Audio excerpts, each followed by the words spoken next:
6वी zone मराठीमध्ये मी सावी तुमचं खूप खूप मनापासून स्वागत करते।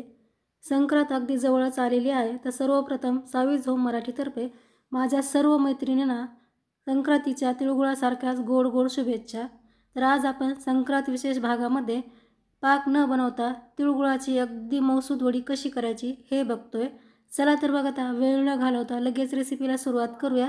पण त्याआधी एक छोटीशी रिक्वेस्ट आहे, तुम्हाला जर रेसिपी कुठल्याही क्षणी थोडी जरी आवडली तर रेसिपीला लाईक आणि चॅनलला सबस्क्राईब करायला अजिबात विसरू नका। इथे मी गॅसवरती कढई ठेवली आहे आणि यामध्ये 1 वाटी तीळ टाकते। आता गॅस चालू करायचा आहे, फ्लेम आपल्याला लो ठेवायची आहे आणि असं सतत हलवून हे तीळ खमंग भाजून घ्यायचे आहेत। तिळाची वडी बनवण्यासाठी मी इथे गावरान तिळाचा वापर करते। गावरान तीळ म्हणजेच बिना पॉलिशचे तीळ। तुम्ही पांढरे तीळ म्हणजेच पॉलिशचे तीळ देखील वापरू शकता, पण असे गावरान तीळ वापरले तर वडीला चव खूप छान येते। 7 ते 8 मिनिटांनंतर तुम्ही पाहू शकता तिळाचा अगदी हलकासा रंग बदलला आणि तीळ चटकायला देखील लागलेत। तीळ असे चटकायला लागले की तेव्हा समजावं आपले तीळ अगदी खमंग भाजलेत। तीळ खूप जास्तही भाजू नका, नाहीतर तिळाची चव जी आहे कडवट येते आणि वडीला सुद्धा चव मग थोडीशी कडवट येते। आता आपण गॅस बंद करून हे तीळ लगेच दुसऱ्या भांड्यात काढून घेऊयात। आता परत त्याच कढईमध्ये 1 वाटी शेंगदाणे टाकून हे शेंगदाणे देखील आपल्याला कमी गॅसवरती अगदी खमंग भाजून घ्यायचे आहेत। शेंगदाणे भाजताना गॅसची फ्लेम लोच ठेवायची आहे, म्हणजे शेंगदाणे आपले अगदी खमंग खरपूस भाजले जातात। शेंगदाणे भाजताना जर गॅसची फ्लेम आपण फुल केली तर शेंगदाणे बाहेरच्या बाजूला अगदी पटकन काळपट होतात आणि आतमध्ये कच्चे राहतात, मग वडीला सुद्धा त्याने चव चांगली येत नाही। त्यासाठी कमी गॅस ठेवूनच अगदी अशा प्रकारे आपल्याला शेंगदाणे भाजून घ्यायचे आहेत। शेंगदाणे असे खमंग भाजले की लगेच गॅस बंद करायचा आहे आणि शेंगदाणे आपल्याला थंड होण्यासाठी दुसऱ्या भांड्यात काढून घ्यायचे आहेत। तीळ आणि शेंगदाणे थंड होत आहेत तोपर्यंत आपण ताटाला तूप लावून घेऊयात। ज्या ताटामध्ये तुम्हाला वडी सेट करायची आहे त्यामध्ये 1 चमचा तूप टाकून हे तूप अशा प्रकारे सर्व बाजूने लावून घ्यायचे। शेंगदाणे थंड झाल्यानंतर मी त्याची साल चोळून घेतली। आता हे शेंगदाणे आपण मिक्सरच्या भांड्यात टाकून मिक्सरला शेंगदाण्याची मस्त बारीक अशी पावडर तयार करून घेऊयात। तर तुम्ही पाहू शकता शेंगदाण्याची छान अशी पावडर तयार झाली। आता पावडर बाउलमध्ये काढल्यानंतर लगेच आपण त्याच भांड्यामध्ये तीळ देखील बारीक करून घेऊया।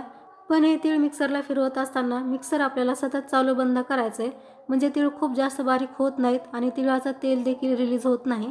आता तीळ आणि शेंगदाण्याची पावडर आपण चमच्याने थोडीशी मिक्स करून घेऊयात। याचा खूप मस्त असा फ्लेवर येतोय, कारण आपण शेंगदाणे आणि तीळ अगदी खमंग भाजून घेतलेत। तीळ आणि शेंगदाणे खमंग भाजले की वडी देखील खायला खूप खमंग लागते। आता परत इथे गॅसवरती कढई ठेवायची आहे आणि त्यामध्ये 1 चमचा साजूक तूप घालायचे। आता यामध्ये आपल्याला बारीक केलेला 2 वाटी गूळ घालायचा आहे। ज्या वाटीने आपण शेंगदाणे आणि तीळ मोजून घेतले होते त्याच वाटीने गूळ देखील मोजून घ्यायचा आहे। आता आपल्याला गॅसची फ्लेम अगदी लो ठेवायची आहे आणि हा गूळ आपल्याला सतत हलवून वितळून घ्यायचा किंवा मेल्ट करून घ्यायचा आहे। 1 वाटी शेंगदाणे आणि 1 वाटी तिळासाठी 2 वाटी गुळाचं प्रमाण हे अगदी परफेक्ट होतं। आणि ही वडी बनवताना गूळ आपल्याला चक्कीचा न घेता साध्या गुळाचा वापर करायचा आहे। अगदी 1 ते 1.5 मिनिटानंतर तुम्ही पाहू शकता गूळ आपला छान विरघळायला लागला आहे, पण अजूनसुद्धा यामध्ये आपल्याला अगदी बारीक बारीक असे गुळाचे खडे दिसत आहेत। हे खडेसुद्धा आपण पूर्णपणे विरघळून घेऊयात किंवा मेल्ट करून घेऊयात। तुम्ही इथे पाहू शकता गूळ पूर्णपणे वितळलेला आहे किंवा मेल्ट झालेला आहे। गूळ वितळल्यानंतर याला आपल्याला खूप जास्त वेळ शिजवत बसायचं नाही, नाहीतर वडी कठीण होऊ शकते, म्हणजेच कडक होऊ शकते। आणि गूळ जर कच्चा राहिला तर या मिश्रणाच्या वड्याच तयार होणार नाहीत। तर हा गूळ वितळल्यानंतर याला मी फक्त 1 मिनिटभर लो गॅसवरती शिजवून घेतले। यामध्ये आपल्याला अगदी हलकेसे बुडबुडे तयार होताना दिसत आहेत। असा गूळ तयार झाला की समजावं आपलं गुळाचं मिश्रण परफेक्ट तयार आहे। आता यामध्ये आपण शेंगदाणे आणि तिळाची पावडर टाकून घ्यायची। आता फ्लेवरसाठी यामध्ये विलायची, सुंठ आणि जायफळ पावडर घालायची। आता गॅस आपल्याला अगदी लो ठेवूनच हे मिश्रण पटकन मिक्स करून घ्यायचे। तुम्हाला माझी आजची रेसिपी आवडत असेल तर रेसिपीला लाईक करून चॅनलला सबस्क्राईब करायला विसरू नका। तुम्ही सुद्धा आता पाक न बनवता अतिशय सोप्या पद्धतीने तोंडात टाकताच विरघळणारी ही तिळगुळाची वडी करून पहा आणि कशी झाली हे मला कमेंटमध्ये सांगायला विसरू नका। 2 ते 3 मिनिटानंतर तुम्ही पाहू शकता मिश्रण आपलं छान एकजीव झालेलं आहे। तीळ आणि गूळ हे मस्त मिक्स झालेत।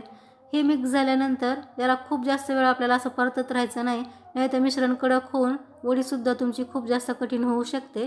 आता मिश्रण आपलं परफेक्ट तयार झाले। लगेच गॅस बंद करून हे मिश्रण आपण तूप लावलेल्या ताटामध्ये काढून घ्यायचे। आता लगेच आपल्याला हे मिश्रण चमच्याच्या सहाय्याने किंवा उलटण्याच्या सहाय्याने पटकन पसरवून घ्यायचे आणि वाटीने त्याला अशा प्रकारे स्मूथ करून घ्यायचं आहे, म्हणजे वरच्या बाजूला देखील आपली वडी अगदी छान स्मूथ होते. इथे आपलं वडीचं मिश्रण अगदी स्मूथ झालेलं आहे.